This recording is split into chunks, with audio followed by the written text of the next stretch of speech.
just a bloke in a bar. What is up, ladies and gentlemen? Welcome to an extremely special episode of Bloke in a Bar. I say extremely special because this is years in the making. 2016 and 17, I had the great George Kambosos on. He sat down, he looked me in my eyes, and he said, I'm going to be world champ, I'm going to bring the belts back. I said yes, hesitantly.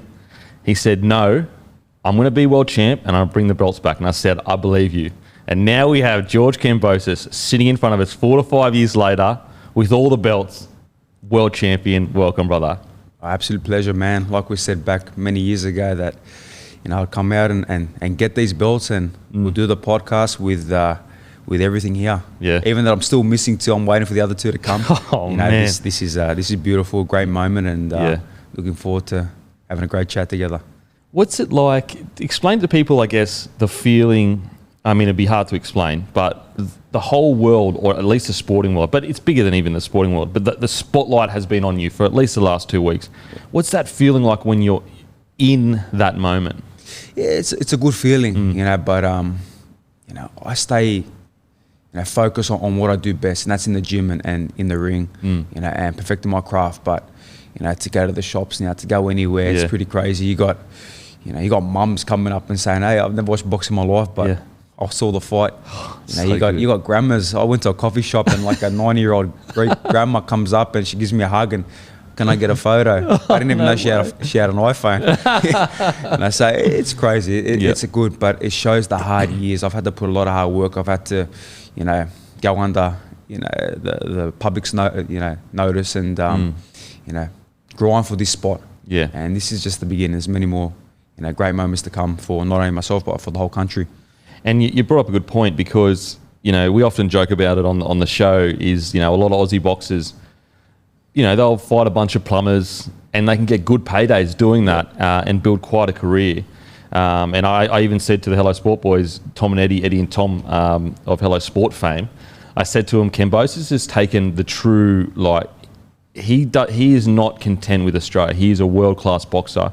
And so explain to the people, I guess, the difference between, and it's no knock on any boxer that wants to fight in Australia, that's great, but you have been travelling to the hometowns of some of the world-class boxers and grinding, not in the shadows, because we all knew you, but you could have taken the easy route with the easy money, do you know what I mean?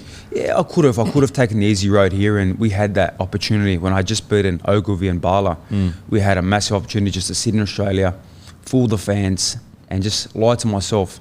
But I've never been about that. I've always wanted to take that next step. Yeah. If I couldn't make it over there, then all right, I'll stay here and fool the fans, like a lot of these guys do here in Australia. But for me, it's about my legacy. It was always bigger than just money. Yeah. And I'm here. I'm sitting in front of these beautiful belts. I just beat 3 champions on the road in their hometowns.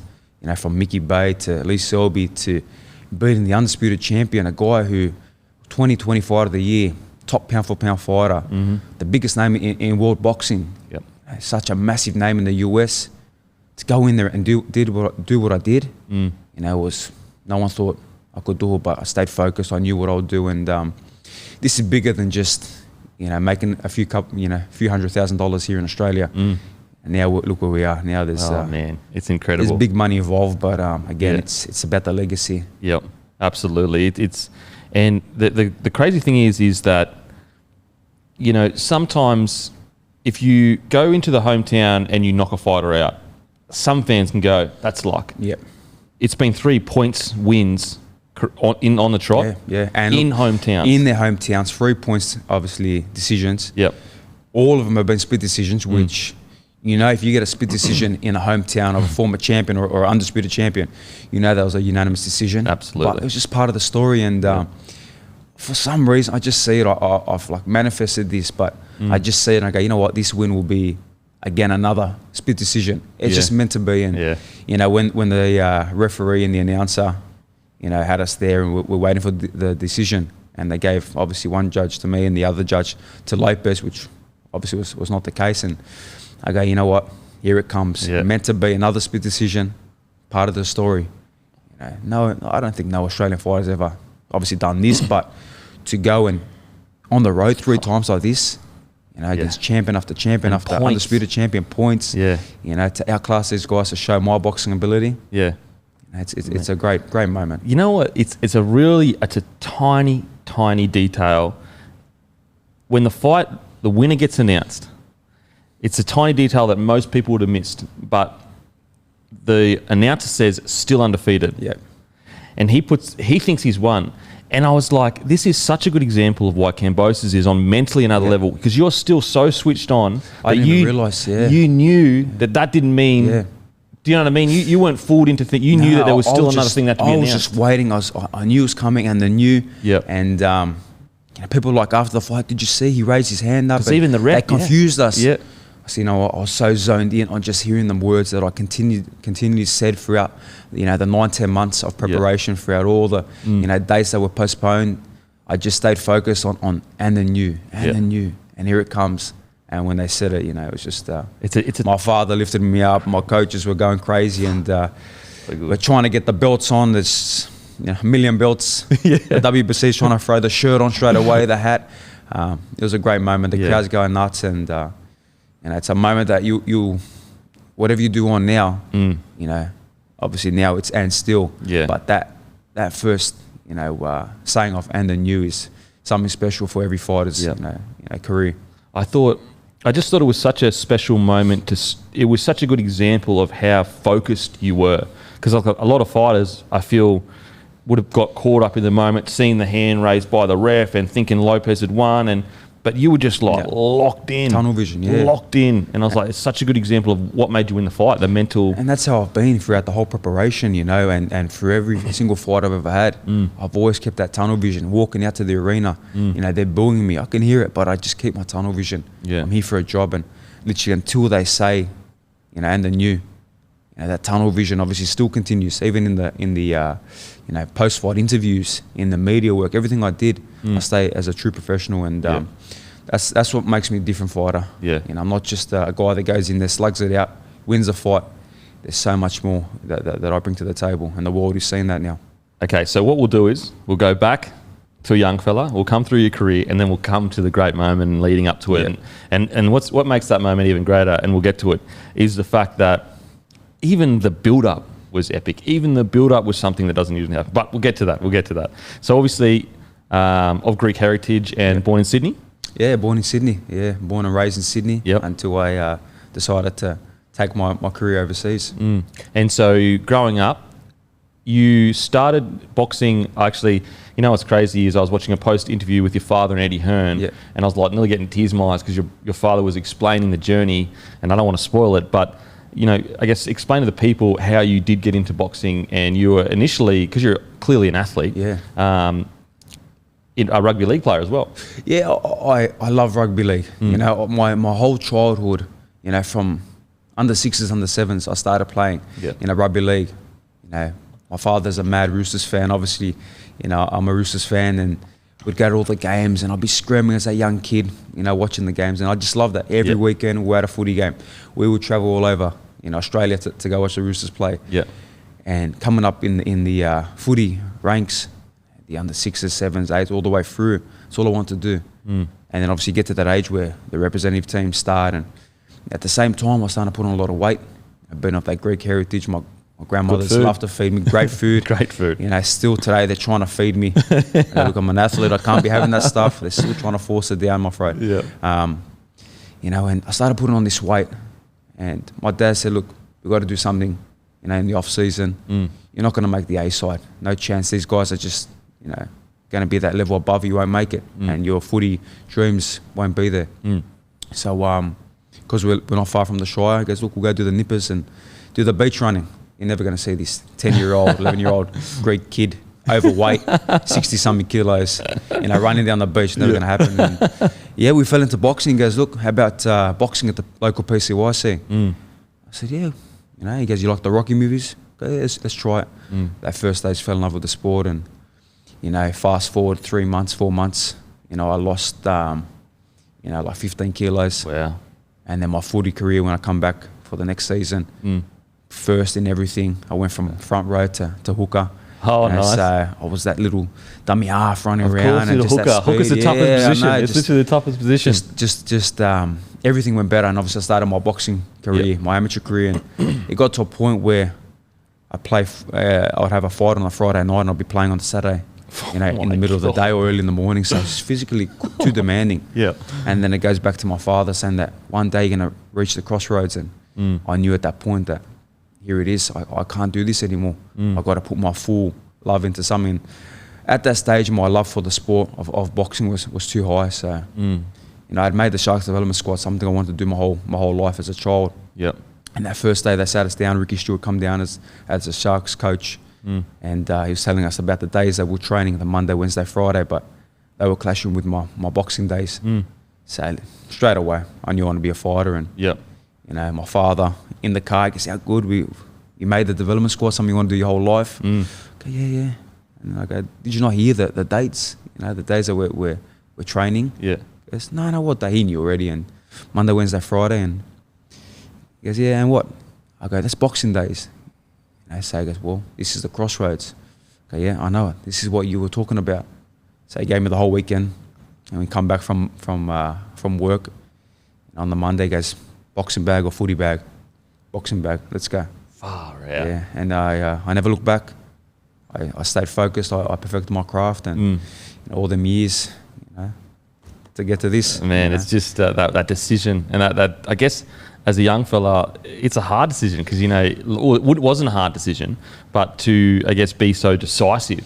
As a kid, sometimes you can, float in between sports and think, oh, maybe this. But was there something about the beauty of being in the ring, another man, one-on-one? What was the beauty of boxing the Pachuria? It was that raw combat, that one-on-one, feeling between, you got your team, you got your coaches, but you got to go and do it. That discipline of the sport. And ultimately, I came from being bullied, at school and coming last at everything. So boxing, when I fell into boxing, took me out of that place, took me out of that dark place. So ultimately I fell in love with the sport. And maybe my mind, just thinking out the box, if I didn't, I stopped boxing, continue my footy career, maybe mentally I'd go back to that dark place. Yeah, okay. I'd put the weight back on, who knows. So, I just fell in love with the sport, that sheer raw combat, that man on man, and, you can ultimately change your future. Yeah. Footy, I love footy. I'm there watching every game, still to obviously this day. Yeah. I'll be overseas and I'm still, trying to find the games and watch the games. Yep. But, there's nothing like boxing. It's a sport that, once you do it and you taste that success and that victory, you just strive for more. The sweet science, bro. The sweet science. So were you immediately gifted? Because it was weight loss initially, but were you because this the thing with boxing, and I've said this quite a few times, so apologies for the listeners, but the way I describe it, and this is obviously a very casual boxing fan, but it's like a language. If I watch two Spanish speakers speak a language, it looks easy and beautiful and it flows. But me trying to do it all of a sudden, wow, that's way harder than it sounds. And I feel like boxing is very similar. When you look at two pros, it looks smooth, it looks good.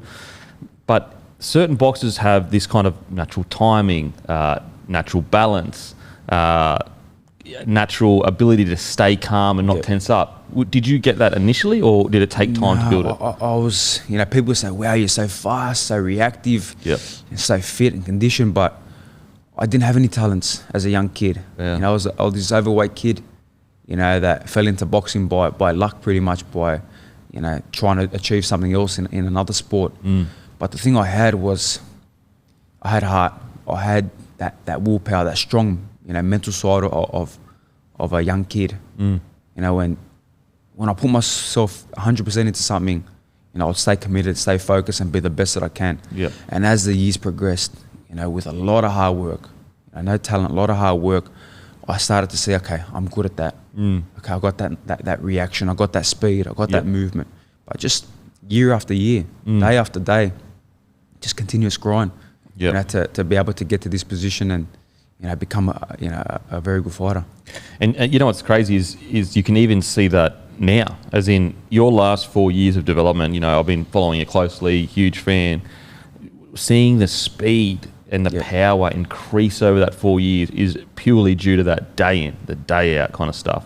It is. It's every day. Every day I'm getting better and better. And even after this postponement, when Lopez tested positive for COVID, I could have been, disheartened from the whole situation. I just missed out on, $2.1 million US. I just missed out on fighting for the belts at the beautiful Marlins Stadium. I didn't know when the fight was going to be. I could have said, you know what, I'm going to go out. I'm going to get pissed for a week. I'm going to do whatever. But I stayed focused. I stayed disciplined. And I took it as I'm going to get better every day. Because at the end of the day, we are going to fight. And I am going to be in this position where I win all these belts. So that is a testament to, my focus and my dedication, discipline to this sport. It's like I said, this sport is a one of a kind. And if you don't have them core elements, the discipline, the dedication, ready to sacrifice. Again, the sacrifice is so huge. What I've had to sacrifice, is incredible. Absolutely. But, it's all paid off to an extent, and there's more to come. Boxing, man. If you, it just like reveals so much character. Yeah. Like sometimes like you can get a guy that looks like a skinny little nerd or a chubby little kid, but they have this mongrel in them, this heart. And then you can get this guy covered in tats, thinks he's tough, walks in, and he's soft as butter. And so you're right, like boxing is such a reveal of character, because the thing with boxing, just when I've trained and everything, and the reason why I bring up this example is because I've done both. Obviously, I've played NRL, and then I've done some boxing training. The difference with boxing is when I'm tired on an NRL field, I let a try in, it's whatever. Yeah. I get yelled at on Tuesday with video session, the fans hate me, whatever. In boxing, when you're tired, someone's trying to knock you out. Take your head off. And you can, that's where most physical damage can happen. When you're not conditioned, you're tired, you've been hit with a shot, you got to face adversity. That fight with Lopez, knock him down in round 1. Go through the rounds, picking him apart. All of a sudden the cut opens up in round 6. I'll get put down in round 10. That's adversity. Cut from a headbutt too, from wasn't a it? headbutt as well, another headbutt. Against a guy like that, who's one of the most, probably the most feared guy in the lower division, one of the most feared punches in boxing, modern day boxing history. Absolutely. To do what I did, that showed the adversity in the character that I have. So you go back to that character, that's what builds a fighter or builds an athlete. What you've been through, how hard you've had to go through, to get to a certain position. That's why I love my story, and it really has been, not given to me. I've had to really earn it. Absolutely. I've had to really go into the backyards. No silver spoon, Absolutely. Kind of fighter where I've been put on a platform, put on a promotion, given a broadcast, and given everything behind me, the media. I've had to really grind for my position, and I wouldn't want it any other way. It's the best feeling, because now I look at myself in the mirror and say, even if I had lost this fight, I look at myself in the mirror and say, you know what, you've done everything you could have done. Yeah, absolutely. You trained like a mongrel possessed. You never took a shortcut. You fell up short, but I didn't. Now with all these belts and knowing what I went through, that journey, I look at myself in the mirror, I know that. What I achieve was something every great. single bit of it. And the fans too, the support and the fans, they know it, they see it. I get stopped all the time now and they say, man, your road, the way you did it. So good. It's never been done before. Absolutely. And just on that point with Lopez's feared punching, just for the fans listening. So Lopez fought Lomachenko, who is, in my opinion, he's one of the greatest pound-for-pound fighters ever. That's just my opinion as a casual boxer. And the reason why I felt Lomachenko lost is because he was so scared, and that, not scared, that's the wrong word, that's disrespectful, Lomachenko. He was so wary of Lopez's power. And so for the first 6 rounds, he wasn't boxing correctly, he was getting bullied around, not bullied, but just kind of moved around the ring too much. And that's just to give the fans an example of how scared, or not scared, how big Lopez's power was to the rest of the world. Well, he was knocking everyone out. What he did to Richard Comey in round 2, when I fought on the undercard against Mickey Bey, and I was there in that arena watching the fight very closely, and I didn't have great seats. I was sitting right in the back at MSG, even after my big win. Not anymore. Now I'm ringside. But he didn't know that his eventual downfall was sitting there in the right there nosebleeds. in the nosebleeds, 100%. just watching it. I heard that shot. Boom! He puts him down, and we're like, okay. Yeah. All right, I saw that shot. Yeah. I see the power. Yep. But I know what I've been through, and I'm going to see somewhere we're going to fight. Even when I met him many years before, in California, Pechanga. You know, I just knew I was going to fight this guy. I just had that sense. Same with the Ogilvy fights, the Selby fights. I sparred Lee Selby, you know, wildcard in 2000 and I think it was 17 or 18. And for some reason after that sparring session, I go, I'm going to fight this guy somewhere. Oh, really? I don't know. I got this different, you know, sense, you know, this sixth sense, whatever I have. I just see it. Something weird about that, like, you know, elite athletes like yourself, that they just have I mean, you're the elite of the elite, this ability to manifest their future. Sounds a bit woo-woo or whatever, it's crazy. But it is the way it kind of works. Even McGregor, you know, he was talking about... Absolutely. He would go to a car park and he would manifest, I want that car spot right at the entrance door. He would get it. Yeah. You know, 9 out of 10 times he'd get it. Absolutely. So I started doing the same thing a few years ago. And 9 out of 10 times I'll get that car spot. 100%. It works. It's just or if not, I'll wait there and wait for someone to leave so I get that car spot. Or you get out of the car, it's like, holy shit, that's George Kambosos. Get out of the car. But it's very, you know, that manifestation and visualizing, you know, with anything, athlete, you know, in business, whatever you want to do, very important. You know, like I said in a few other interviews, that my hotel, I was literally right on top of MSG. I could see it. And I just sit there at the window, looking at it. Just sit there for like an hour, just looking at it, and just seeing myself lifting these belts up. Exactly the way it happened. You know, I just saw it. You know, it's a crazy, and you gotta, any listener, any young kid, you know, you just visualize it, make it happen, make it. You see it so many times that it comes true. Yeah. It can't be any other way. Yeah. That's the way I've always looked at my career. It's so true. I mean, even for me personally growing up, you know, there was no future in which I wasn't a professional athlete. Yeah. And it wasn't even like, it's hard to explain, but it's not even a choice. It's just like, when I envision the future, that's what I am. There's no like forcing my mind into that kind of mindset of like, oh, trying to not think about, oh, I'll be a desk job. Not that there's anything wrong with a desk job, but it was just like, that was what I was going to be. Okay, so you start finding out that, okay, I'm pretty good at this thing. In the amateurs, how'd you go at the amateurs? Were you, because you're such a technically good boxer now, you were good, because amateurs is obviously a bit different to pros. What was it like for you? I was a very good amateur. You know, very good amateur. Had 100 amateur fights, represented in Australia and New South Wales, but I could never just crack that next level where I was an elite amateur. Reason being, you know, you're fighting 3 or 4 times over a Thursday, Friday, Saturday, Sunday period. You know, by the time you get to the final day or the final, you're absolutely exhausted making the weight. So I couldn't get accustomed to that, but I always knew that I'd be suited more to the pros, and my style was always suited. And everyone said it. Kambosos is a very good amateur, but he's going to be an unbelievable professional when he turns pro. And when the right time comes, and you know, we turned pro at 18 years of age. After, you know, I was obviously should have made the Olympic team. And I lost a points decision. It was actually a draw, and they took it back to a countback, and they gave it to the other guy. But look, the way you look at it, every adversity you have in life, you know, opens up another door for what you can achieve. And you know, just knowing the road that I had to go through, you know, even from the amateurs, traveling the whole country, traveling the world to build that experience. A very good amateur, 86 victories. You know, traveled the world, some really big tournaments, and learnt. You know, that was my apprenticeship. And these amateurs come up to me in the gym and say, "Oh, I want to turn pro. I want to make $1 million." I said, "Listen, for starters, you are not going to make $1 million. In another 10 years, you might make $1 million." I go, and second, this is your apprenticeship, the amateur game. Learn your craft. Go through every bit of adversity. You know, you have a sleepless night. You eat the wrong food. You got to go through that, because I went through all of that in the amateurs. So I got to a point where, you know, in the pros, if something happens, I know I've been through it. I can get through it. I can win a fight. So absolutely. It's all learning. And so your debut, what was that feeling like walking out for your first pro debut? Were you just as, I mean, you wouldn't have been as mentally strong as you are now because you're always growing. Yeah. But were you nervous? Were you worried? Or was it just I guess another day at the office? Yeah, it was like a flash. It was just real quick. Everything just happened. Just a small little arena in Punch Bowl, you know, at the local Croatian club. A handful of people, just family and friends. You know, I was getting some good commission, or not good commission, little commission, you know, on the ticket sales. So we tried our best to sell as much as I can, so I could make $1,500.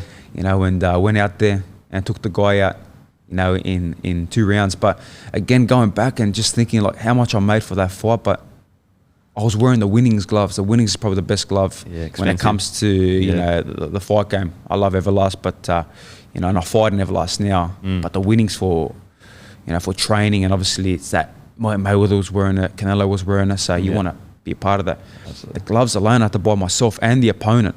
That was like $500-600. You know, let alone the fight gear. Absolutely. So just knowing that, and I only just thought of that right now, breaking even just like that. Yeah. But it showed that I want to be different, and no one done that. No one in the pro game in Australia coming out, fought a 6-rounder straight away, even though they didn't go 6. I was wearing the flashy gloves, and I was doing whatever I can to be outside the box. Yeah. Even when I started making my name early in the pros, you know, on social media, no one was posting anything. You know, Absolutely. Everyone was just 100%. Everyone was just post a photo, I'm fighting, but I was showing the videos, showing myself, you know, pushing my name as much as I can. And at that stage, I was getting a lot of, you know, shit about it. People saying that, why is he showing himself off? He's a show off. But I was putting it out there more and more. You know, I had a plan. And obviously now I've got a massive social media base and, you know, very well known. But even from that young age, there was a plan. There was a, you know, throughout the chaos, there was something there that we knew what we were chasing. Yeah, I mean, your social media, you've been working at that for, what I love about it is you understand the whole thing, not just the athlete side of thing. You're a professional athlete, which means the social media thing, you've been doing that day in, day out. I mean, you know what? It's like your boxing career. It's like you, every single day you're posting, you understand it's a business. You know, if I go quiet for 3-4 days, people are going to start freaking out. My social media's grown so big globally where you've got some very big names, global, you know, influencers, you know, speaking regularly. Like I was only just messaging with Jake Paul a couple of days ago, literally going back and forth, just having a laugh. And, you know, there's a lot of, you know, I've built that. I've done what I had to do early in my career to show myself. But I've had so many people want to take over and say, look, we'll look after you, don't have the time. Look, time for me is hard now, but I have the right time management that I still make sure that I'm doing it. I don't want to lose that because the fans will see it when it becomes like a generic kind of thing. Absolutely. You know, I want to keep that. That's my social media. I built that from a young age. And well, you got it. I mean, even, you know, coming on the podcast, 2016, like a lot of people didn't even know what podcasts were. And so, that credit to you, because social media, especially for fighters, it's so important to build that base and I guess that core audience that is going to watch your fights, is going to love everything that you do. And then also you're not as beholden to your promoter of like, you know, for example, if all went to shit for you or whatever, not that it ever would, but you could sell out something by yourself if you wanted to. You wouldn't need to worry about anyone else. Ultimately, it's a numbers game. It really is a numbers game. And when you know that for a fact, you can put so many people in a stadium, you know, you can put so many people in a certain arena, you know that you bring this much to a pay-per-view or you know, a broadcasting, you know, outlet, then that's your bargaining power. And people don't understand that. You know, endorsements, you know, sponsorships, absolutely, you know, advertising. It's all part of that whole package. Absolutely. You know, people just think, oh, I'll go and fight, slug it out, lose a few brain cells, and I'll sit back and just you know, wait for whatever comes next. But you know, perfect example. I win the biggest fight ever in Australian history. I win all these beautiful belts. I'm in a war. What am I doing the next 2 weeks? I'm in the US, traveling the whole, you know, country, going from Vegas, going from LA, going to Miami, you know, going to Texas, you know, for a certain what do you go to Texas podcast. For? tell the people. I mean, I'm just so sick. What did you go to Texas for? We were there for Joe Rogan. Obviously, many people would have probably listened to it, but you know, that's that extra time. And again, I got 3 kids at home. I had my wife with me. I wouldn't want anything more to come home and celebrate with Australia. And you know, it's just fresh. And I be with my kids and family and have a good time. But boxing is not just purely fighting. It's a business. Yeah, very fortunate, and through my hard work and discipline, dedication, that I'm an elite fighter, a hell of a fighter. But I'm a ruthless in every other aspect as well. You know, it's very important. They don't get it, especially in Australia. A lot of these fighters won't get it. They don't understand it. But hopefully, by listening, that they will start to pick up and learn a little bit more. It was so good because you won the fight, and then it was almost like you, because I watched nearly every interview, you switched into not another fight, but now this is my next job. I got a job to do here, and to capitalise on my great victory. Where you're totally right, a lot of fighters would have been on the drink, celebrating, it was such a momentous moment in sporting history. But the next morning, you would have probably got 3 hours sleep, maybe. Not even. Like, I'll tell you, the next morning, I only got back to the hotel at about 4:30 in the morning because I was in the hospital. And they don't care if you're the undisputed champion of the world. People come in with a priority. One guy come in, his finger was cut off, and other people coming in, they're screaming in New York. Yeah. And we're just waiting, and finally got the stitches done, and obviously finally got to go back to the hotel and have something to eat. And just a handful of people were there. And then I went to the room, showered up, put all the beautiful belts on the couch and just looked at them. Yeah. Went to bed for about an hour and a half, and come down in the morning, and it was like 200-300 people there at the hotel. Photos, and people wanted me to sign stuff. And once we'd done that, the commitment to the fans, because, you ask anybody, I never deny a photo. Never deny a photo. Always will talk to someone and just give my respect. No matter what, no matter all these belts, no matter what, I'll always show my respect to anybody. Absolutely. And I did that. And then I'm straight inside the media room, and I'm sitting there for 6 hours straight doing media from all over the world. Yeah. We were doing the breakfast show here, we were doing Fox Sports, we were doing so smart. Every bit of media in the US.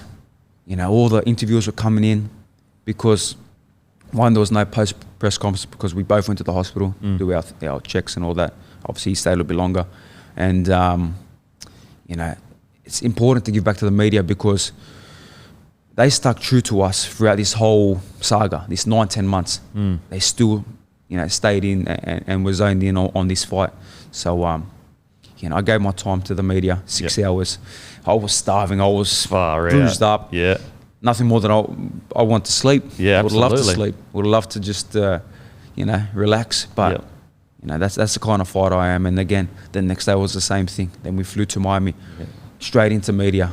My poor wife was with me, and she's just there, just watching. Man. And then we get to Vegas, and I kind of feel bad for Devin Haney and Jojo Diaz, because when I rocked up at the press conference, I literally just stole the show, and no one really cared about the fight, and all the media were on me. So what I loved about that, though, is that you even said that this is their moment.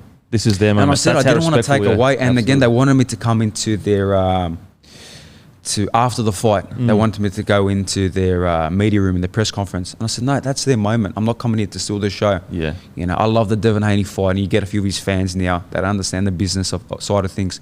Oh, don't duck Devin Haney. He's got that regular WBC belt. You got the franchise super belt. Just let's make a massive fight. Yeah, no problem. You think if I was worried about a Devin Haney, I'd go to his fight in Vegas. Yeah. Stand man to man with him after I just won everything. Yeah, come on.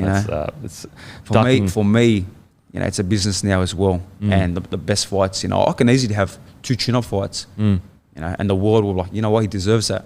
But I'm going to go straight into a big name. Yeah. Devin Haney, a Lomachenko, a Tank Davis. It's going to be one of these guys. Yeah. It's going to be a big name here in Australia.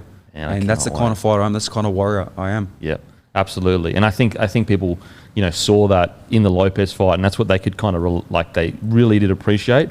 Okay, so you win your debut.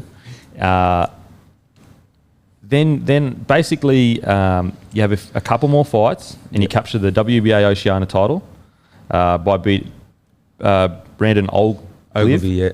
Ogilvie. And this is when we spoke after that fight. I think. We actually spoke before it. Before it? And then we spoke after it as well, yeah. Okay. Far out. Ogilvie, and he was the number 1 lightweight at that stage. And there was a lot of chat from, he's the man, that, the next thing. He had just gone to Japan, it was a draw, but he should have won the fight. He had beaten all the guys here, and again, doubted me. I was a massive underdog.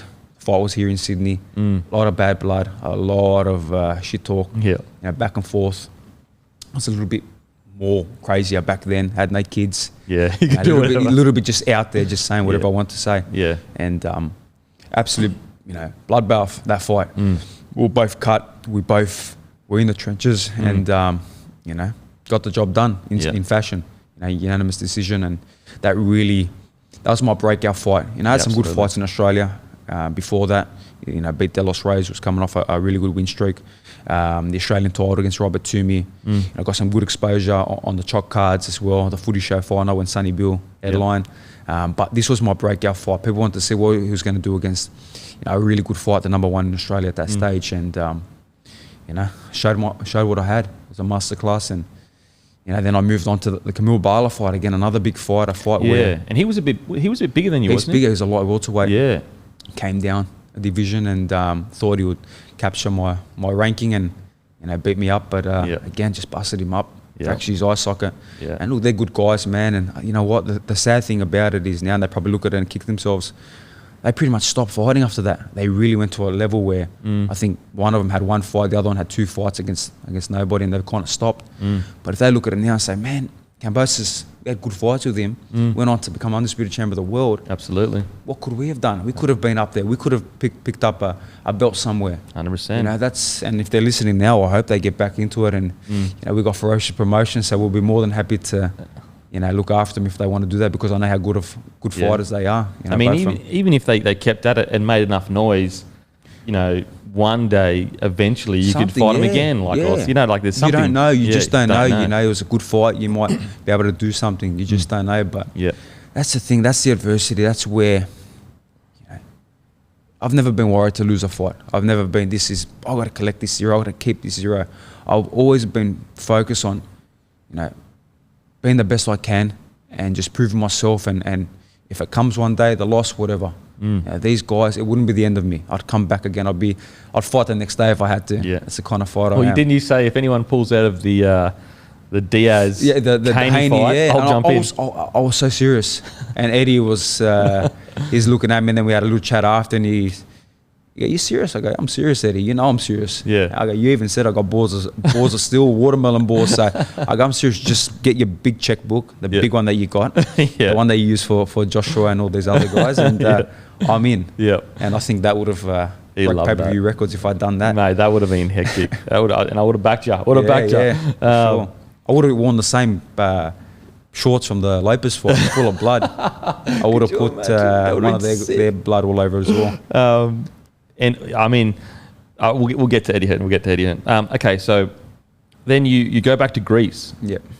But at this stage, had you been training with Manny Pacquiao yet? Or I was. I already had 3 world title campaigns. So I had already fought on his undercards in Kuala Lumpur and Las Vegas.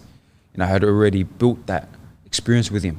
But that was the fight where it got to a point where they wanted me for the Thurman fight. I said, look, if I continue as a sparring partner, because that's what everyone knew me as, Pacquiao sparring partner, not as number 3 or 4 in the world, rising contender. So I had to move myself away. I had to say, you know what, I've got to do what's best for my career now and chase something else and chase what I'm, you know, destined to do. And that's what we did. We had a whole new team for the Greece fight, and you know, it was very important. I went there and had that fight there, just for my roots. To go there and have that fight was important. And I went there and, you know, beat that guy, knocked him out. He was a tall, rangy kid. The guy was not rated anywhere. Didn't have a great world rating. Had a good record, but you know, the kid actually gave me a very good fight. You know, when I look back at all the fights that I've had, very good fight. So again, you never judge a book by its cover. You never know who can take you out. We've got 2 hands. We know how to punch. So that's why you always got to stay focused and take every fight with respect. And so, what's it like training with a guy like Manny Pacquiao? You know, what's an insight that, because he is truly one of the greatest fighters of all time, and he had a similar attitude to yourself. Like, he didn't care about his own. He would fight pretty much anyone, anytime. What was it like training with him? It was surreal at the start. It was just like Manny Pacquiao, a guy that I would run to the pubs to watch. A guy that, you know, I idolised as a young kid, and to be in there, sparring him, to be running with him, to be training with him, to be sitting here and having, you know, dinner and breakfast together and lunch, unbelievable. But just the kind of person he is, to see the humbleness that he has, the time he has for every person, you know, that's what I took mainly from. A lot of people say you've taken so many skills from him, the way you fight. Yeah, but the way I am with people, the way, you know, I want to take my boxing, you know, what I've done in boxing, make it bigger than what it is. From him, the way he is, the way he gives back, is so important. You know, so that's the kind of man. He's a very good man, and he reached out, and we're supposed to do a FaceTime together as well, but he's been the Philippines had a natural disaster, you know, about a week or so. So he's just been there, just non-stop, helping out. So, you know. And I mean, even after you win, he tweeted Done a beautiful out. tweet, yeah, done a great tweet, and you know, very respectful. And obviously, I wrote back to him, and his team all reached out as well, and obviously they wanted to do the FaceTime. And you know, again, he saw the Joe Rogan thing as well. He put that out. He goes, "I want to come on Joe Rogan." So it's awesome, man. It's amazing. It's crazy. Like you're having that like effect on. Yeah, he saw the interview and he retweeted it and says, "Joe, I want to come on Rogan now." So man, that's you know, crazy. I've created that connection for both of them. So that's crazy. Yeah, it's been crazy, man. This whole ride's been nuts, but you know, like I said, I'm never content. There's more to go. Yep, and these belts, the money, the status will never change who I am and the core belief that I have inside me. And so, you know, you get your win in Greece, and then you know the step to the world stage was probably versus Bey. Would you say that was Bey was the big step to the world. Yeah, you know. It's a guy that we chose, a guy's name that popped up. Could have fought anyone else. I was sitting at number 3 in the world at that stage. I was ready in line for Eliminator. I was going to make good money from an Eliminator, but Bey was the name that popped up. And I said, you know what, Mickey Bey, former world champion, established guy, big name here in the US. Mayweather's good fighter. Was with Floyd for 10, 15 years. Was Floyd's second or first world champion. You know, that's the guy. And they told me, a lot of people, even my own promoter, said this is a risky fight. Yeah, maybe we shouldn't do it. I said no. And even it's hard to look good against Mickey Bey, but I looked unbelievable. Knocked him down. Absolutely, looked sharp, and that's the kind of fighter I am. Always looking for the toughest test. Looking to forget that zero. Looking for the big names. Looking to know that a win here will set up something bigger for me. A win there would give me more experience. You know, to where it mattered, and it really did. Absolutely. And we were together in Vegas. That was actually the first time I saw him since the fight, and you know, he was happy, he was proud, and he goes, "Man, I won a lot of money on you." How good, he knew. So that's mad. A lot of respect there. That's a lot of respect. After the fights, I have a lot of respect with my opponents. You know, if they want to respect or not, you know, I have that respect for them. Absolutely. And so you beat Bey, but even still, you've got still a long path ahead of you because, you know. It's such a stacked division. It's so stacked, it's crazy. So you get Selby, and a lot of people wrote you off again, and they were sitting there going, "I don't know if he's up to that level."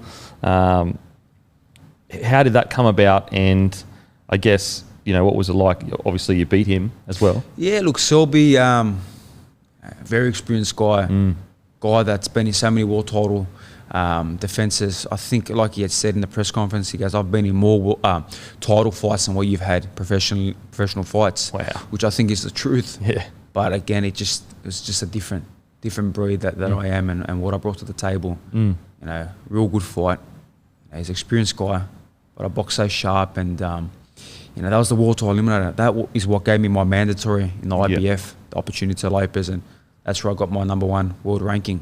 Was that the fight where you dropped him with an uppercut, or was that? No, that was the Mickey Bey fight. That was such a beautiful. That was sweet science. That was perfection. I couldn't believe. And I was looking for that uppercut the whole night. I couldn't get it, and then just to get it in that round 10 was unbelievable, man. And you threw. If I remember correctly, you threw the uppercut, and then he was a swing, and you ducked it. Rolled under. Oh, just man. Beautiful.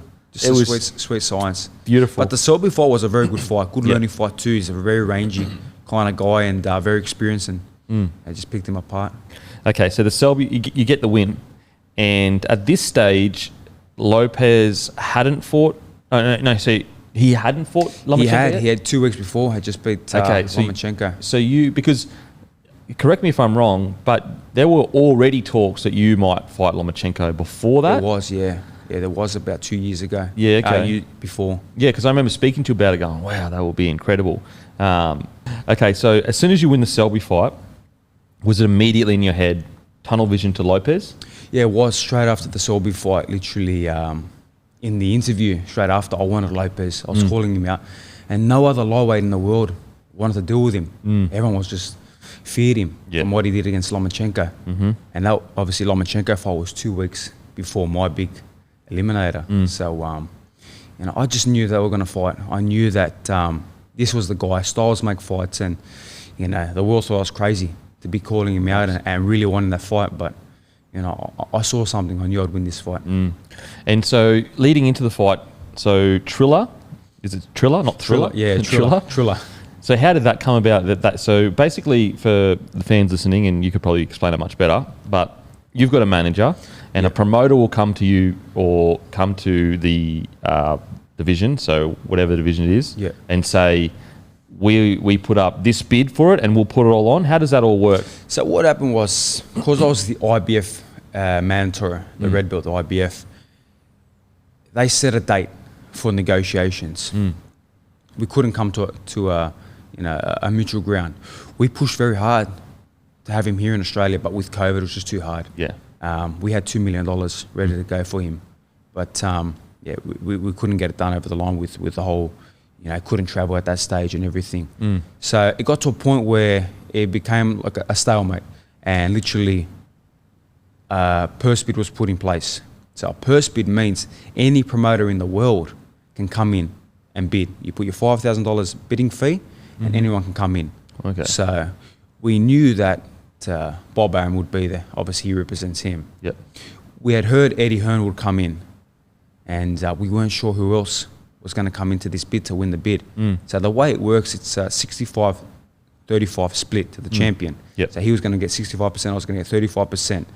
So on the morning it happened, we were there waiting and see who was going to win this bid.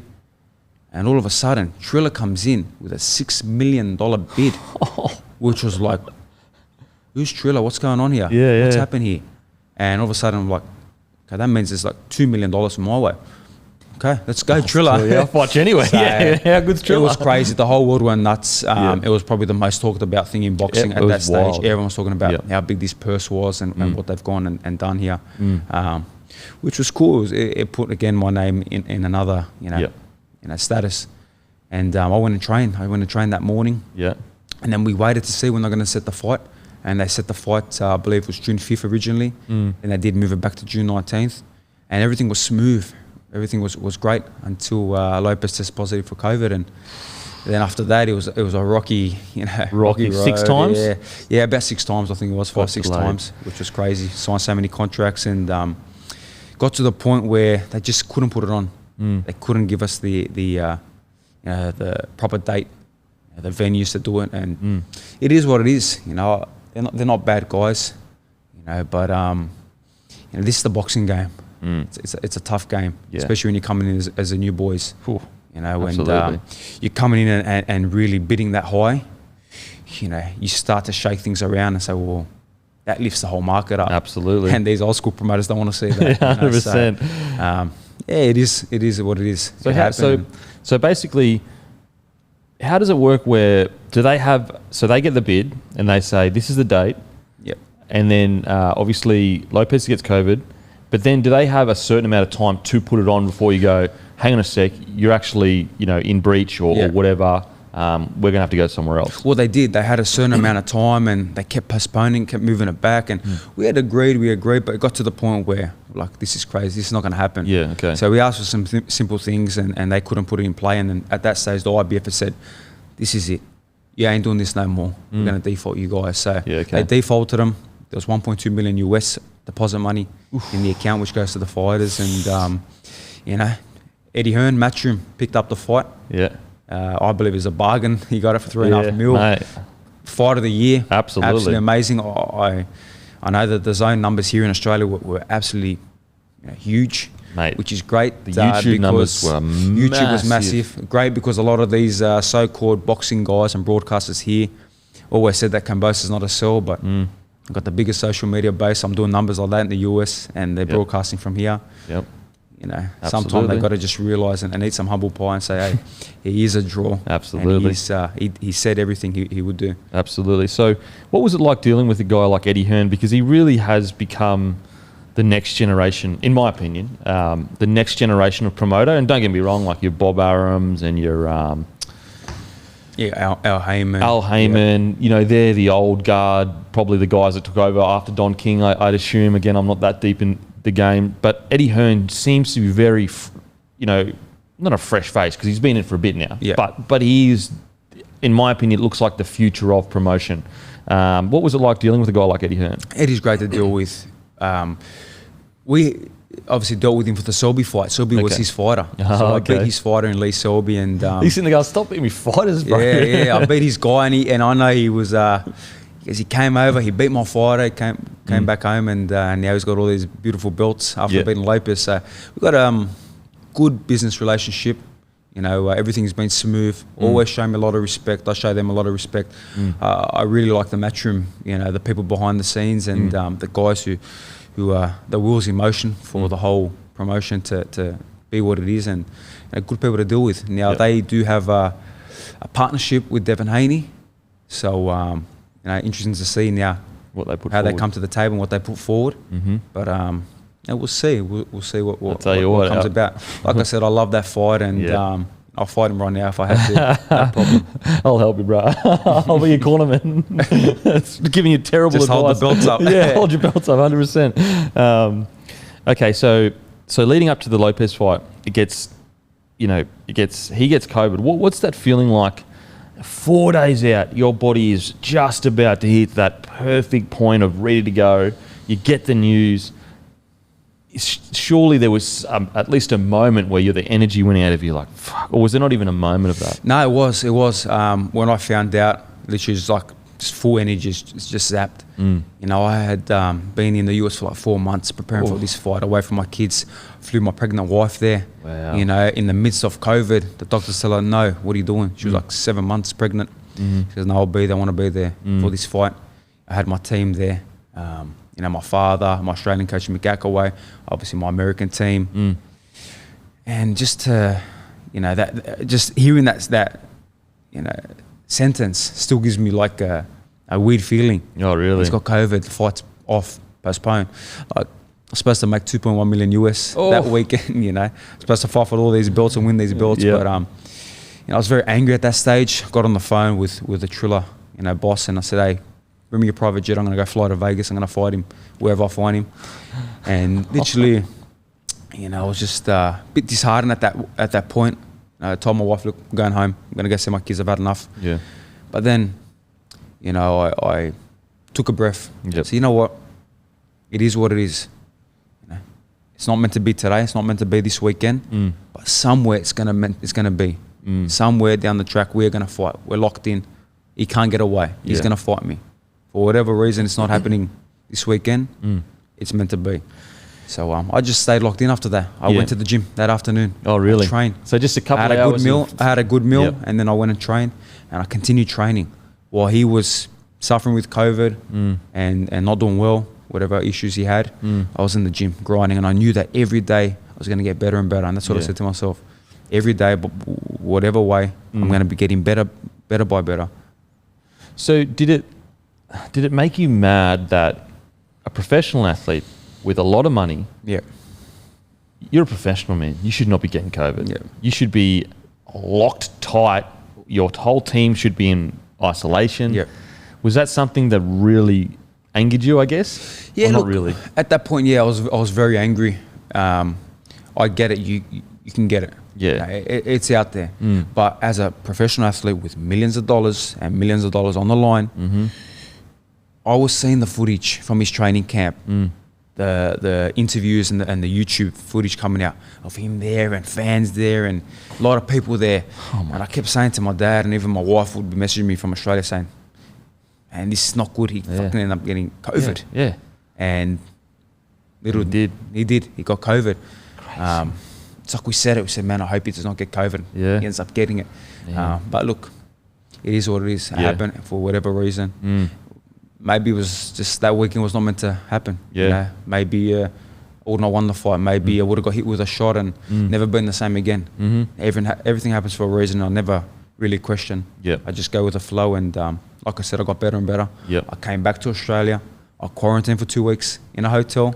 I continued training in the hotel in a little small room. Oh, really? I got friends to bring me weights and kettlebells and my skipping rope I was training, and I was even hitting the wall, with the gloves, just working on some shots and just doing a bit of conditioning. And I was getting phone calls from the hotel downstairs saying, listen, You got to stop training in there. Really? You're making too much noise. I go, do you understand what I'm going to fight for? I'm trying to fight for a world champion here. I've got to bring these belts back to Australia. And actually, I said, look, come on, give me a break. Yeah. And then the police officer rang the constable and he goes, George, I know who you are. He goes, just keep it down a little bit. I go, man, I got a fight to win. I don't know, this fight could happen. They could play games on sudden the fight's on in 2 weeks. I don't know what tricks they're going to play. He goes, all right, just try to keep it down a little bit. That is so good. You're training too loud and then the police is calling, bro, look. Yeah. Goes, I'm training for a world title, bro. Because I know the fight. And then we started talking about half an hour about the fight. Yeah, he got COVID. Do you reckon he got it? And I go, man, he got it. I'm pretty sure he did. It's crazy. Yeah. And then, I got out of lock-up quarantine. You would have sprinted out of it. I was so excited. And I went and ran that night when I got out. I ran 12 Ks just to prove to myself again, I'm conditioned. There's nothing wrong with me. Even that I've had 2 weeks of just being in a room, isolated. And we just stayed focused. And then we had so many dates, it's on. It's pushed back. Then there was a point where there was no flights coming back into Australia for a certain date in October. We're like, all right, we fight October. The first flight's in December, maybe in January, because obviously we didn't know exactly at that stage with what was going on. And it was a point where we're like, we're just going to have to do it. This is how focused and dedicated I am. And if it means missing Christmas and New Year's and coming back who knows when, we've got to do it. And then obviously I had the birth of my child, the passing of my grandfather on the same day. It was just, thank you. It was just everything you go through was a lot of adversity. He talks about he had adversities. I had a lot of adversity. I had to travel thousands and thousands of miles, multiple times, be away, spend so much money to just to make this fight, to make this dream come true. So he talks about his adversity. Doesn't even it's not even 5% of what I had to go through. Absolutely, and I, and look, I don't know Lopez from a bar of soap, but in my humble opinion, a lot of his adversity seems self-inflicted, bro. You didn't seem like you were living the right life that you needed to live as a professional athlete. What was really interesting about the build-up though is that at the start, Kambosos, no chance. He's got no chance. That was the general consensus from everyone. But as people kind of got to know you and saw you talk and saw the way you held yourself, by the time the fight actually came around, a lot of people were like, I think Kambosos is going to get him. And this is not just Aussies that love you because you're an Australian, but this was like Americans. Well, you would see the social media comments. You would see the things on YouTube, and you start to see things change, and more boxing analysts and guys that put their YouTube stuff up. And this is going to be a good fight. It's going to be a hell of a fight. Kambosos can win this fight. So things change. I think problem is people don't do their research. People are quick to jump. But when you actually break things down and say, okay, who's he fought? What road has he been on? Let me have a look at his physical attributes. Let me see how mentally sharp he is and strong he is. You start to put all that. Okay, this can be a good fight. Absolutely. It's a hell of a fight. At the start, they rubbished the fight. They said it was terrible. That's what I mean. Last. Absolutely. It was an easy win for Lopez. It's a fight of the year, mate. Fight of the decade. I don't know about decade, but if you want to call I'm saying decade. If you want to go, I'm gonna go with it as well. It's fight of the decade. Okay, so it eventually gets locked in, and you're leading into the fights, and some of the mind games you played with him were just perfect. Especially I loved the weight one. He kept saying, you sure you're on weight? You're looking a bit big there. And he took his shirt off. Walk us through those. Was that a planned mental warfare? What was it like? It was. I read a lot of Sun Tzu and The Art of War, and I like to break them down, mentally break them down. Just little things irritate him, and that's what I did. He's very irrational. He's very emotional, and I've seen it in the past. He can get very emotional. So I knew that me doing little things, and just keeping cool, calm, collected like I am, would mentally break him. And all of a sudden he'll be having a confused mind, a mind that's not clear. And I know by the time we walked out to that ring, I'm going to kill this guy, one round. But, I just stayed focused, and I was cool, calm, collected, and my mind was so clear. I could see everything. Mate. So that's what I did. I broke him down bit by bit, mentally broke him down, and then in the fight, round by round, physically broke him down as well, to a point where by the end of the fight, it looked like he'd been hit by a truck. It was, but then they said that I couldn't punch. I was a pity patter puncher. So you never judge a fighter. Absolutely. One of my favourite lines, honestly, ever. Line of the decade. I'm going line of the decade. I'm going decade again. You said these belts are your curse. Yes. Yeah. And you know what? I reckon that sunk so deep into his head because you could feel that he realised, you're right. And he had nothing to come back. He was just like, F you. Yeah. But mentally, I knew me saying that just broke him, because it's true that it's out there in the public. You know, his wife obviously left him. Again, I wished him after the fight when we were there. I said, man, you know, be with your newborn son, be with your wife. You can make it work. It's the kind of person I am, you know. But his trainer, he fired his trainer as well. Got rid of his trainer, got rid of his nutritional team, brought different guys in, you know, just didn't stay core and loyal to the people that were with him. So I thought that these belts really, you know, were his curse. He got him too early, he got him too quick, you know, and I was just ready to grab him. And a few people said, well, they're your curse now. I go, no. These are my hard years. These are my things that I've had to work very hard for. Okay, these are what's going to elevate me to the next level. Absolutely. Bigger and better. Second best line was, "That's right, take your shirt off for me, boy." He took his shirt off and he was trying to flex. A lot of people were, and I was saying, you can't even get it off, take it off. And people say, man, Kambosos is treating Lopez like a stripper. You can't believe it. I lost it. That's right, take your shirt off for me, boy. And then he looked like an idiot because he was like... tricks, you know, little tricks, like even the shoes that I wore, like the Versace shoes, they're thick, they're real thick shoes. They're expensive shoes, they're good shoes, but just little things to just say, hey, I'm bigger than you. I'm looking down at you. Just little tricks, you know, little things that I did to just get under his skin, you know. And as much as this is you got to fight, you got to be in there. But mentally, if you break a fighter, and I thought I had broke him when we first looked at each other, eye to eye. And look, when he turned, and you go on that video and you see him touch me like that, and he goes, hey, I'll give you that one, you ain't going to get another one again. I knew, that's it. I've just defeated him already. You know, the undisputed champ of the world, he's saying you got one, you ain't going to get another one again. And I tell you, every face-off, every press conference, every media work, I just never took a step backwards. I never gave him an inch. I continued to show that, hey, I'm here. I ain't taking a step back. And same in the fight. I'm going to be here. I'm going to take your best shots. I'm going to, whatever you bring to the table, I'm willing to die tonight to win this fight. It was, it was a great lead. You know, it had so much delays, but it actually added to everything. Obviously, it sucked for you and it sucked for him. But yeah, eventually when the fight comes though, I said on the podcast, I said if Kambosos wins this, it'll be one of the greatest wins in boxing history, if not the greatest. You know, you could talk about, you know, Hearn and Pacquiao, but, you know, a lot of people didn't think Hearn, even though it was a great moment in Australia, you know, for me personally, that was incredible, absolutely incredible. For me personally, this is the greatest in Australian boxing that I've seen anyway. I'll break that one down. I'll break this for me, and 90% of the public, is the greatest win ever for an Australian fighter. Jeff Horn's win against Manny Pacquiao, great win, close fight. But Jeff done it on his terms, in his hometown, in front of 50,000 fans behind him, supporting him, cheering him all the way. When he got hurt in round 9, they were there, come on, Jeff. When I got hurt and put down in round 10, I didn't have anyone cheering for me. They were coming for my head. Kill him, come on, Lopez, take him out. You know, that's the adversity, the road that I had to go through. Former champion after former champion since 2017 in the backyard.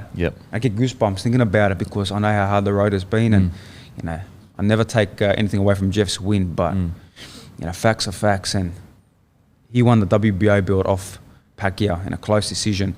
I just won everything in boxing against a guy in his prime, the biggest name in boxing, the guy who just beat Lomachenko in his hometown. On points decision, when no one said I'd win a points decision against a devastating punch, all that. In his hometown. So in his hometown. Absolutely. Against all odds. That's what we said, and that's what we're going with, against all odds. In the Lions then. The Lion came out and took everything. Okay, so before the fight, I was saying to people, and again, very casual boxing fan, so there's guys that have way more knowledge, so maybe it was a stupid thing to say, but I said, I was saying the only way, and I was obviously wrong, the only way Kambosos can win is if he stays on the outside and just boxes his head off. Not much damage, just gets the points each round, slowly, you know, builds up the points. Builds up a tally, and then he gets a close victory. I was so wrong. The fact that you stood in the fire with him and won exchanges, was that a predetermined game plan of like, nah, this is not going to be just a boxing match. This is going to be in the trenches with this guy?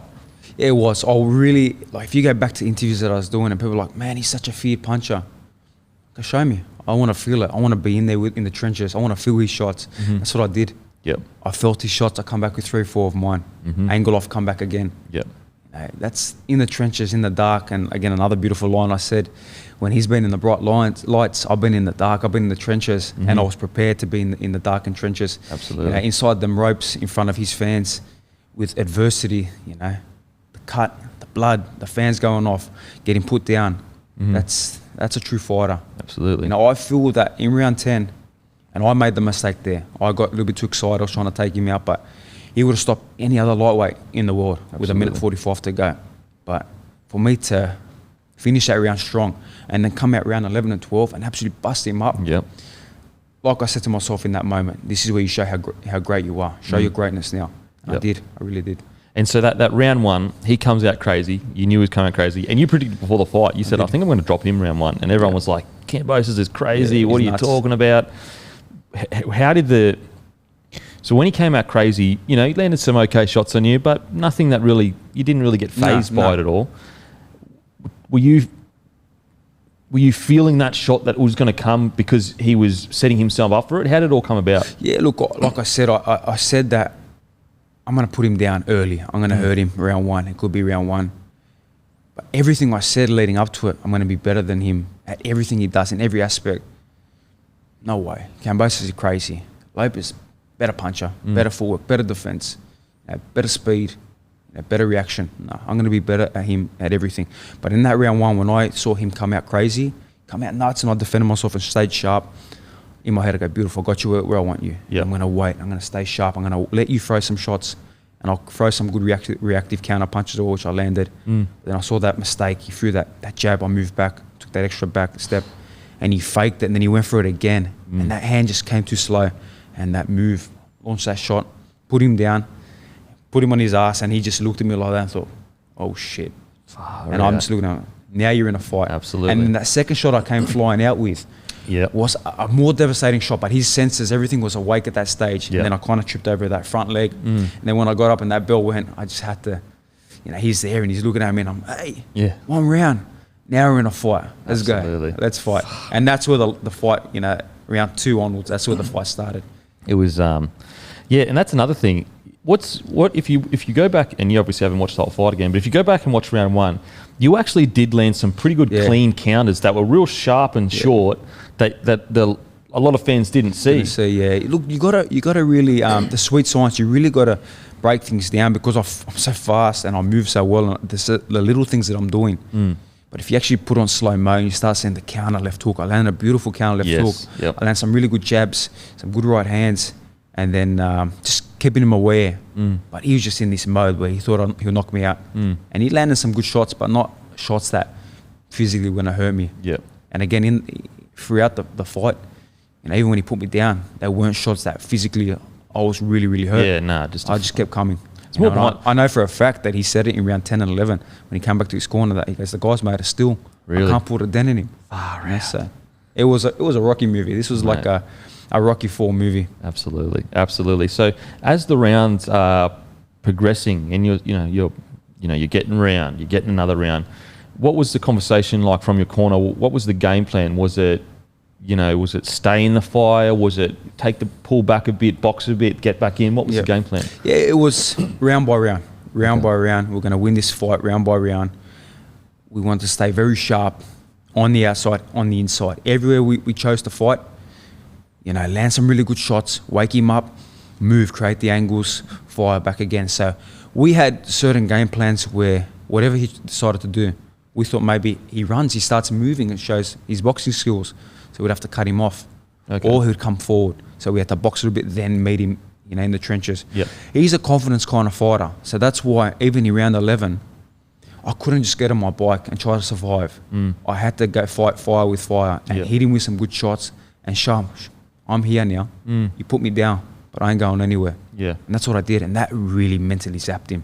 So we had so many good game plans, and my ring IQ is so elite that people don't believe in my boxing skills. They don't think I'm this great boxer. They think I'm more heart and they don't see my footwork. They don't see my reaction, the speed, the explosive power. Like I was saying to everybody before the fight, this is what I have. This is what I possess. So they learn the hard way. And you know, these next guys, whoever we fight next, the Haney, the Lomachenko, the Tank, the Garcia, rematch with Lopez, they're all gonna. Lopez will get the same fate, but the rest of them are going to all learn. Yeah, absolutely. And so, in the ring, when you're landing the shots you're landing, was it almost kind of like this is the way it's supposed to happen? Like you could everything was clicking for you, kind of thing. Yeah, it was everything just the way I visualized it, the way I manifested it, just picking him apart, using my speed, outboxing him, outmuscling him on the inside, the body work. The angles that I was creating, everything was the way it was meant to be. You know what? There was what I loved, and you were doing it in the later rounds. What Manny does a lot, bouncing his feet. Yeah. And it was just such a strong message to send to him. Like, I'm still here. Yeah, and I could go 20 rounds if you want. Well, like telling the commissioner we should do 15 rounds. Like, let's do 15. While we're here at MSG, we're in New York. Let's go old school. Man. Let's do 15. Let's see who really wants it, you know. Mate, it was your conditioning was just perfect for the fight. Okay, so you get your hand raised. What's that? You know, what's the feeling like? It's a beautiful feeling, great feeling. You know, all the hard years, you know, to win these belts. My dad's there lifting me up. The crowd's going nuts. My wife's there. My coaches, you know, everyone. You know, my whole team was there and very excited. But then, literally, just again, I'm grounded again. I'm thinking, like, you know, what's next? Never content. You know, and it's the funny thing is, like, your whole life you chase this, you chase to make good money, but that's all come. But I'm not, you know, I haven't lost my hunger. I'm hungrier than ever. I'm never content. So for the love of the sport, it's for what I do best in the ring, you know, for the legacy. So, you know, it was cool. Won the belts, done our interviews, went up to the room, got the checks. And then the doctor checked, and then literally got to go in the ambulance. Yep. You know, the belts stayed back. The managers and the trainers all took the belts, and I literally just, you know, sat in the ambulance with my father and my wife, and that once that door closed, just silent, and that's when it kind of really sunk in. Yeah. We just done it. The dad's like, "No, what you just done?" Yeah. The greatest Australian fight ever. 100%, bro. No, I told you. We said we're going to do this. Yeah. It's not like it's new. It's not like it was a shock. It's not like we landed a lucky shot and we knew we got no chance here. That's why I love the points win. We knew we were going to win this fight. I love the points win. And if I had knocked him out in that round one, they would have said in the whole world, it was a lucky 100%, shot. 100%, yeah. But I got to show so much. I got to show the adversity. And, you know, sometimes the worst thing that can happen to a fighter is scoring an early knockdown. Because then they get content. I think it's going to be an easy night. But like we stayed focused on the game plan, round by round. I'll knock you down 30 times in round one. I'm still going to stay to my game plan. It doesn't matter. You know what you did for me? It was awesome. By winning that fight. So 2017 had a massive argument online with like Aussie boxing fans. And I was like, Kambosos is our best boxer pound for pound. And they were like, nah, bro, like, you know, blowing up at me. And I'm like, bro, Kambosos is our best boxer pound for pound. This is 2017. Back then, long internet argument.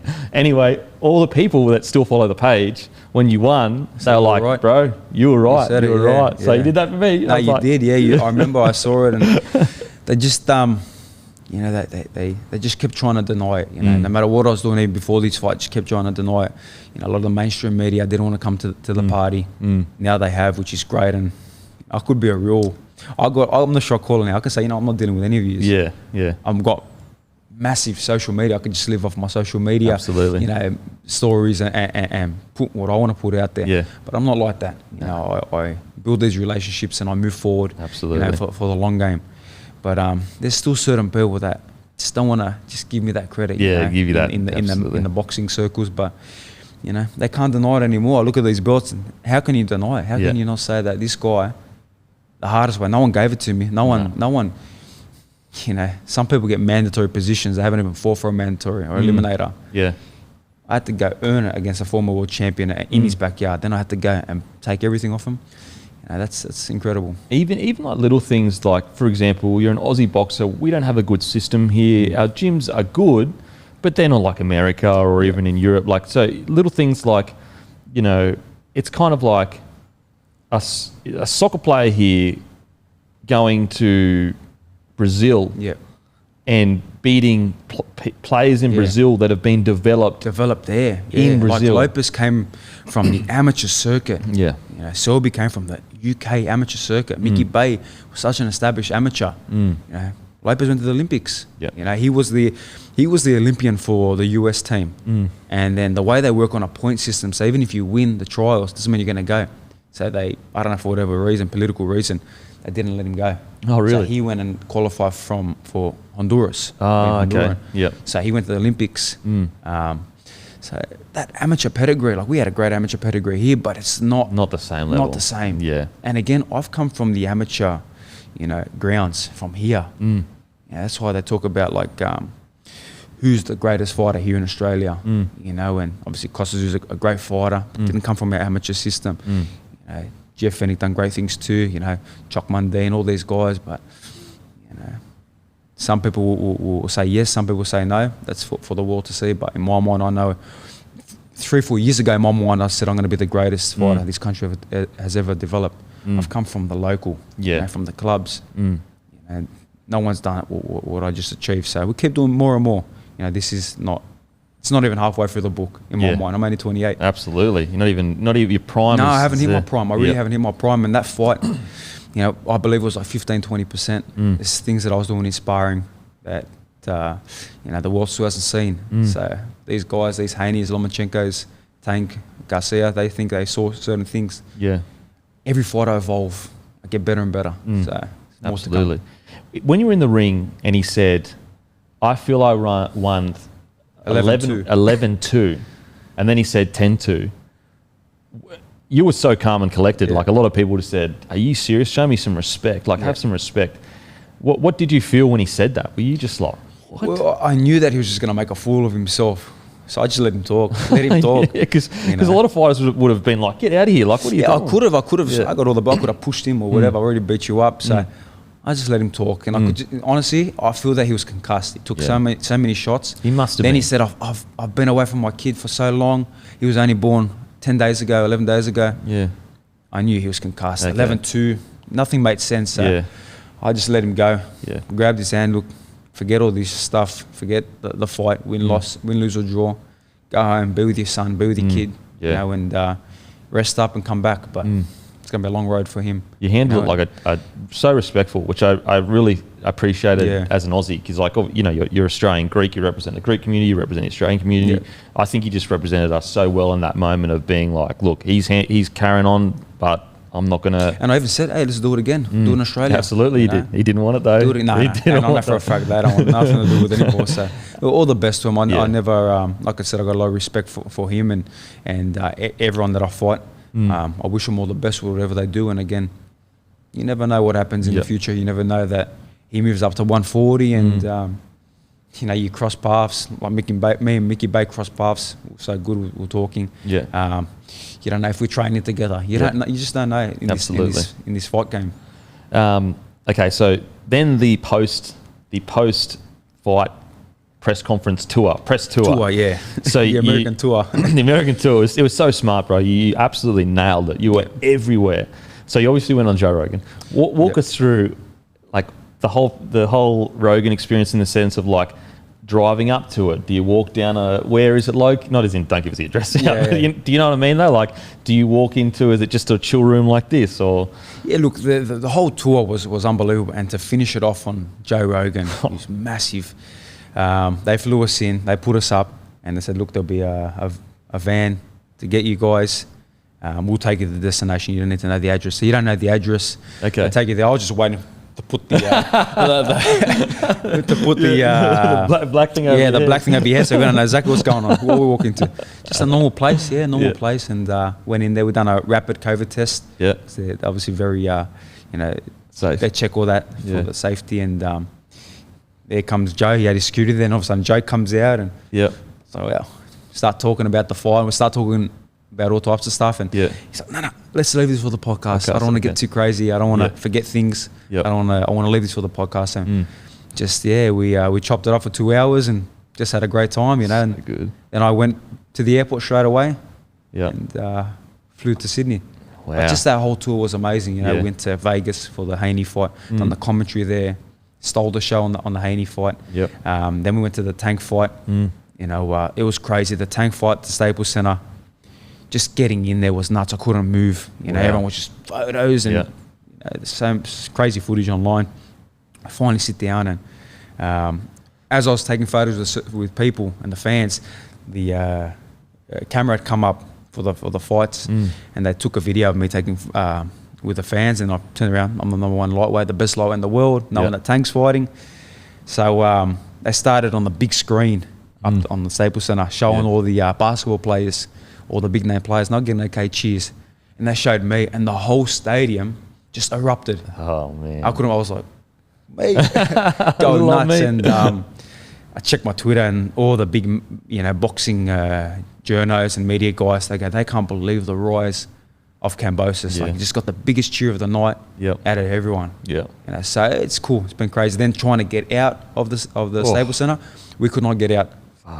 Security had to come, take us out. We went for the back car park, and then as we got out of the car park, people just like they knew they were waiting with photos and gloves. Wow. And we literally ran to the hotel, not chasing us to the hotel, which was cool. Look, and I sat there taking photos, signing. It was very surreal.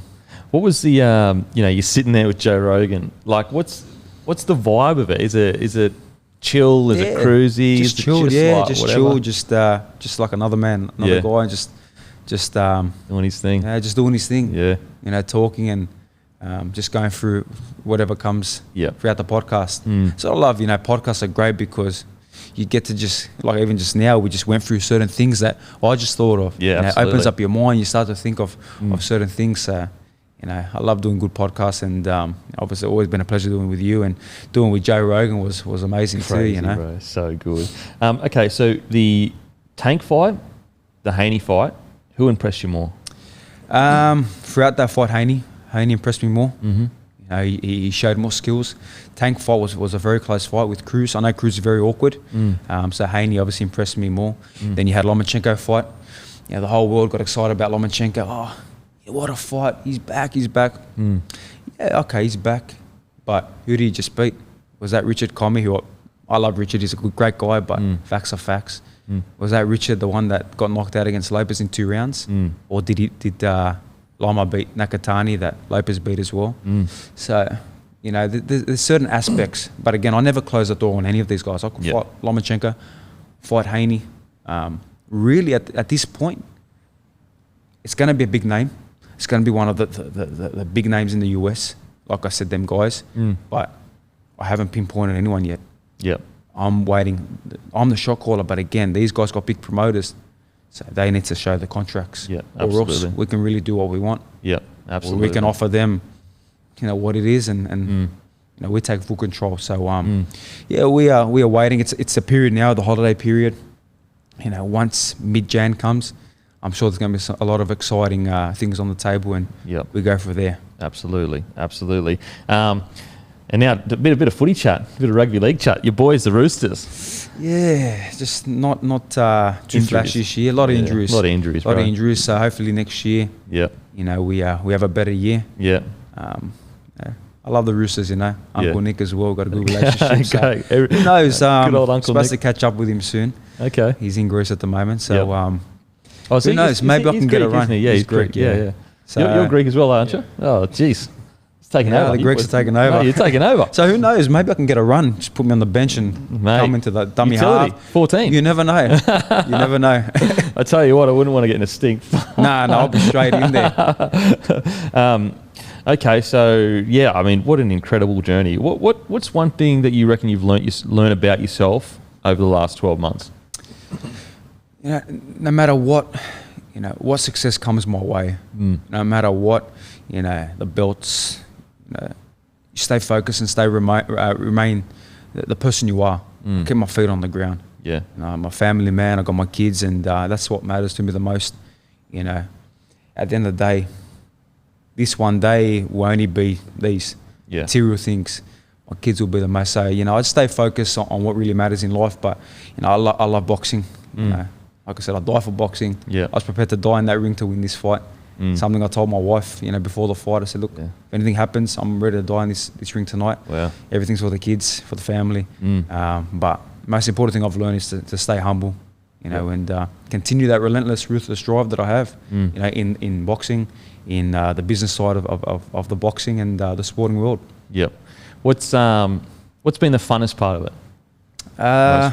Getting to fight Lopez after the continuous date changes, the postponements, getting to fight Lopez and getting to do what I did against him and getting to collect these belts. Man, so good, so good. All right, I ask all the boys this: favorite rapper of all time. I've asked you this 3 times now. I love DMX. DMX. Yeah, I really love DMX. The crazy thing is Triller.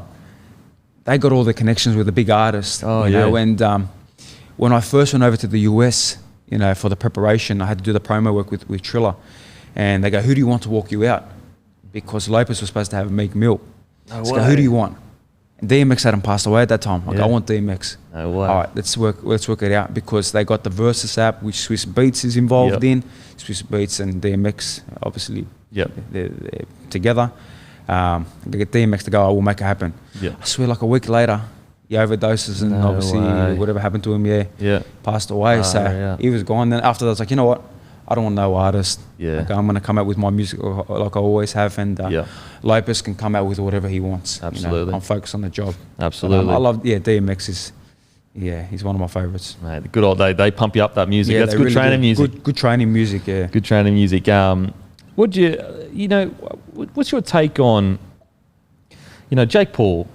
The only reason why I ask you is because, you're a boxer. It's very easy for non-boxers to be like, stuff Jake Paul and this, that. And don't get me wrong, like, he does some crazy stuff outside the ring. I'm not talking about any of that. I personally, I've got a lot of respect for him, because getting in the ring is hard. But even though he's fighting MMA fighters and whatever, he's still training his ass off like a boxer. And, he's not going to be a world champion. That's not really, maybe it is his goal, I'm not sure. What, as a professional boxer, do you enjoy that it brings more eyes to the sport, or do you feel that it's not pure? You know what I mean? What's it like? No, I like what he's doing. He's fully committed. He's fully focused and committed on boxing. I'm sure he's got a million things going on in his life, but he's fully focused and committed. And when we spoke, literally 2 days ago, and I was saying, man, what a beautiful shot you landed. You faked it. I saw what he did. Yeah, it was and good. You get idiots saying, it was a fake shot. Oh, you take the shot and see if it's a fake shot. Break. It was a beautiful shot, and I saw the way he faked it. And he come back and told me a few things that the way he set it up. I go, that's exactly the way. So he's taking this full serious. He's got a proper team. People forget he already beat Tyron Woodley. He was supposed to fight Tommy Fury, who's a proper boxer. An actual boxer. Until Fury pulled out. So it's not his fault. Pulled out. Way. So people saying he's got to fight a real boxer. Well, he was meant to fight a real boxer. Absolutely. So who could they get that made most sense? We'll do the rematch because it's a good fight with Woodley. So look, the next fight, they're talking about Chavez Jr., who's a former world champion. Be awesome to see him do that. So look, I like him. He's a good guy. We speak on a regular now, and we'll see. I know he's very excited to come to Australia, real soon. So oh shit! There'll be some cool stuff soon. A link up, how good. Look, I'm always of the mind. Don't get me wrong. There's pure boxing, and you've got your guys, the heart of the sport, and you want them to earn as much money as possible, but they earn more money with more eyes on the sport. And so it's similar-ish to the footy, footy players fighting. Look, it's not high quality. It's actually really bad. No, that's right. It's whoever wants to pay for it, that's on them, And if you get what you get, or you're not happy, it's your problem. It's part of life. But, they are bringing different eyes on the sport. For me, I don't get too mixed up in it. I know before I used to get frustrated with the footy boys, because obviously I was on the come up and I wasn't getting the exposure. Absolutely. But, they're getting in there. All the best to them. People know you got that kind of fighting. Absolutely. And they get that certain crowd. Then you got elite real fighting, right here. Absolutely. Which you're going to get the whole lot. So absolutely. I wish them all the best. And, that's anyone that steps inside them ropes, no matter if you're fighting the journeyman or, the pound for pound top 2020 fighter of the year. He's got all the belts in his hometown. You got to show respect, because again, one shot could be the end. Absolutely, mate. Congratulations. Thank you so much for coming on the podcast, bro. Absolute legend, man. Thank you. Absolute pleasure, and looking forward to bigger and better things. I don't know. Mate. People are like, how can you get bigger and better after doing all this? But there is more. Never content, and more to come. And always a pleasure. Thank you, bro. You know we're 100% behind you. Bloke in the bar has been behind Kambosos for a long time now, bro. So anything that you do will be pumping up. But I appreciate it. Thank you so all much. done. Boom.